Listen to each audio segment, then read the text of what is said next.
Hey everybody, Jeff here from Outseta. Today I want to talk about freemium versus free trial pricing.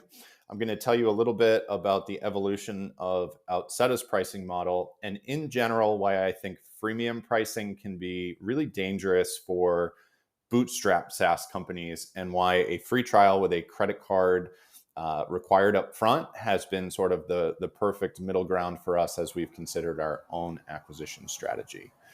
So let's start with my original thinking when we launched Outseta. We sell to early stage, mostly bootstrap companies who, by their very definition, don't have a lot of money. And my mindset was, let's design the most customer friendly pricing strategy that we can.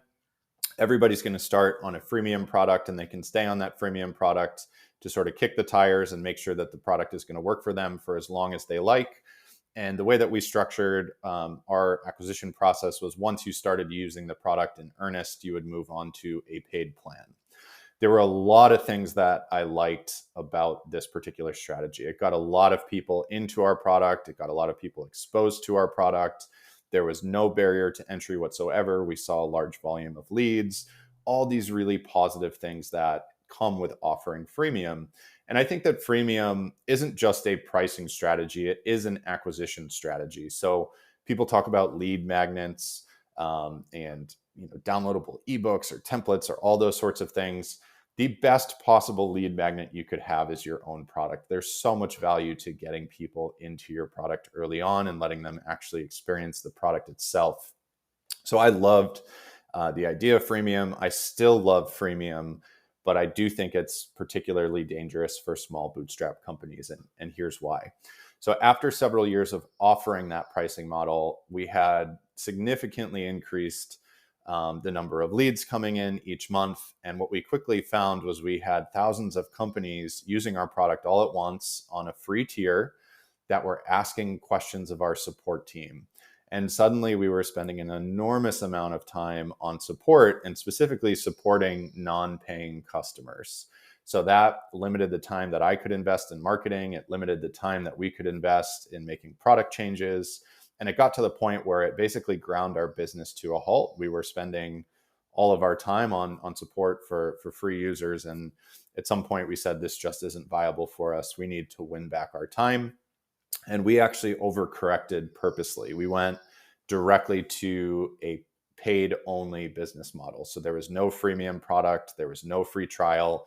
You just had to show up to the website and buy the product outright.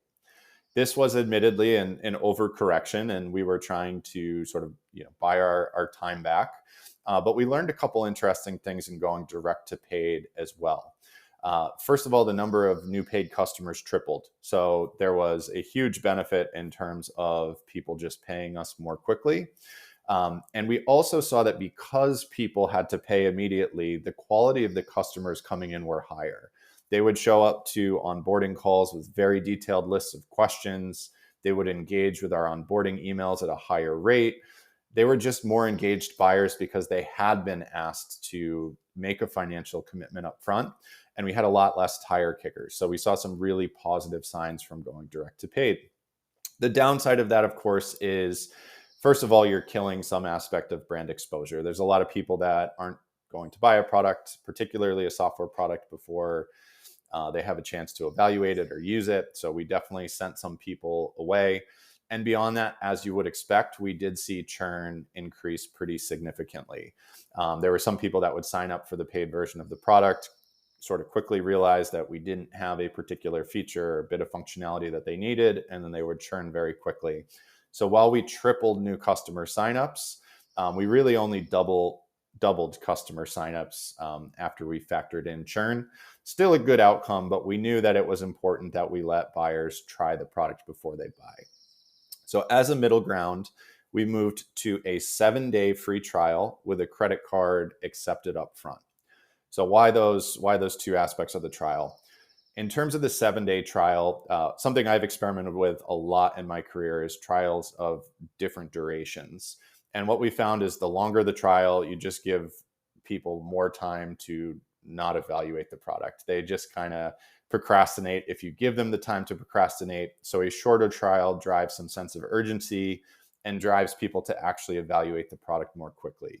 I think the only instance where you should look at a longer trial period is if your product naturally runs on some sort of recurring cycle, or is cyclical in nature in terms of how your product delivers value. So an example would be if you sell a product that handles rent collection. Rent runs on a monthly cycle, and you need at least 30 days to have a tenant go through that cycle and collect their rent. In that case, I think a 30-day trial might very well make sense.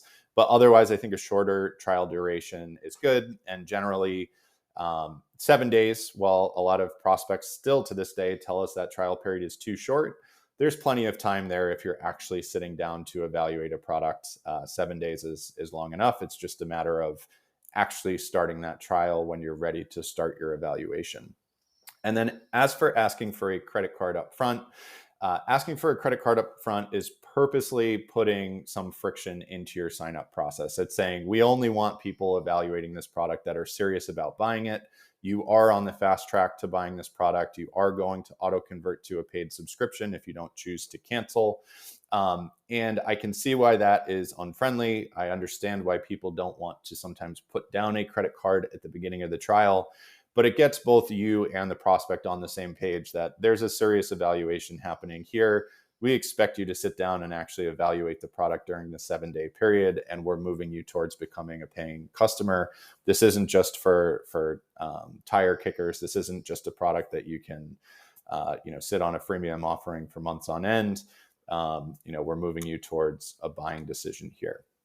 So why this has worked out so well for us is it's been the perfect middle ground. It still gives people time to have that evaluation period, but it also creates some urgency.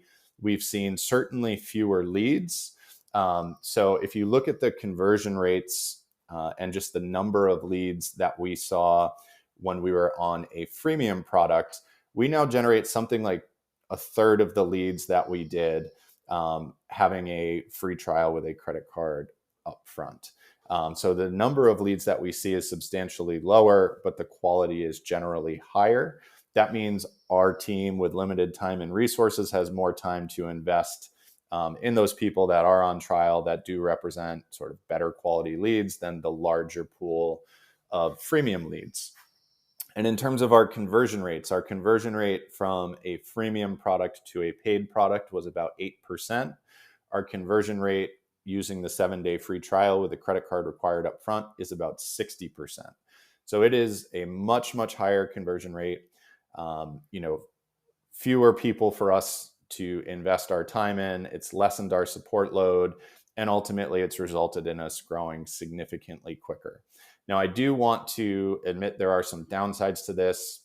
Having that 7-day free trial with the credit card up front, we're certainly seeing fewer leads. There's certainly less in terms of brand exposure that we're able to capitalize on. And those are really important things. If I was a venture funded company, one of the first things I would do is probably offer a freemium tier, because we could throw bodies at support. We could throw bodies at working with all those trialers. But in the context of a small bootstrap team, it's just a matter of resources and spending those limited resources in the areas that are going to be most effective for your business. That 7-day free trial with a credit card up front has been a great model for us, both in terms of making the business more manageable and in terms of helping us grow revenue that much more quickly.